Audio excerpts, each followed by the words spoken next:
Good morning mga kasitaw! So for today's vlog ay ipapakita ko sa inyo kung magkano na nga ba ang aking kinita dito kay sitaw sa loob ng 1 week. And yes, 1 week na po tayo dito kay sitaw at so far ay okay naman po ang takbo ng ating store. Ngayong araw din pala guys ay evaluation ni sitaw. So sa hindi pa nakakaalam, twice a month po ay nag-i-evaluate si sitaw ng ating mga stores. So, yung first evaluation po ay every 16th at yung second evaluation naman po ay every end of the month. So, today po ang evaluation. Alam ko, ibang seller ngayon ay busy sa pagpaprocess ng kanilang order para ma-meet natin ang 55% na processing rate ni sitaw. Kasi kailangan po nating maipasa ang evaluation para hindi tayo mabawasan ng kita na 1%. Bali, nagbabawas pala si sitaw sa ating kinikita ng 1% kapag hindi tayo nakaabot ng 55% na processing rate.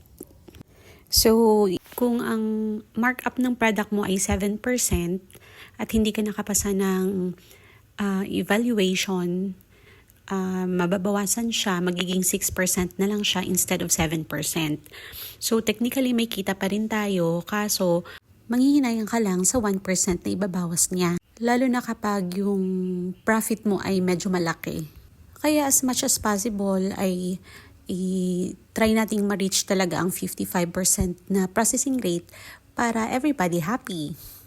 So ayun na nga guys, aking ipapakita sa inyo ang aking dashboard at para malaman nyo kung magkano na ang aking kinita sa loob ng 7 days.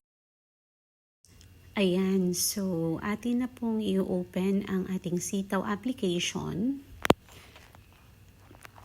Then, punta po tayo sa ating dashboard.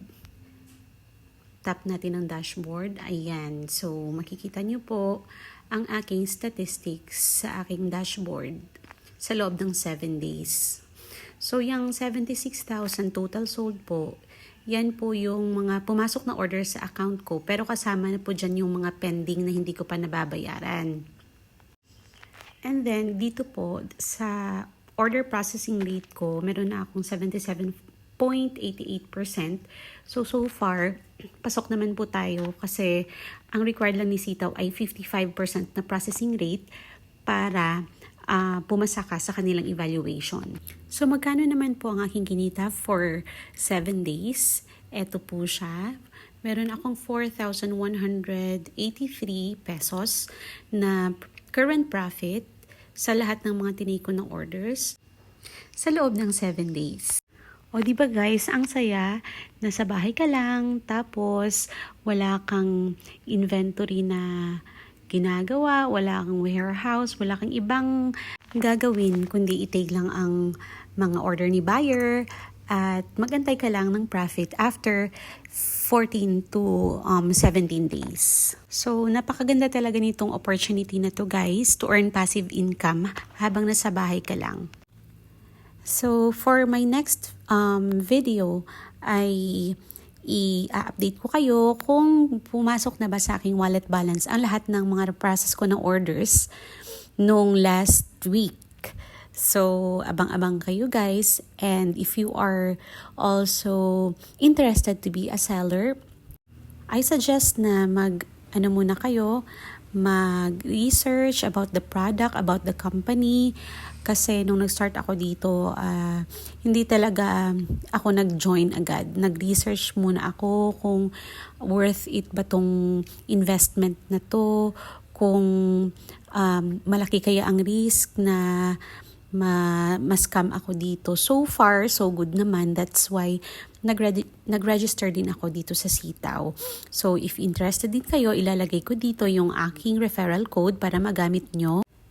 At para din ma-assist ko kayo if ever na gusto nyong mag-try din sa sitaw. So wala pong sapilitan to guys kasi si sitaw naman ay hindi networking company. Siya po ay isang drop shipping company.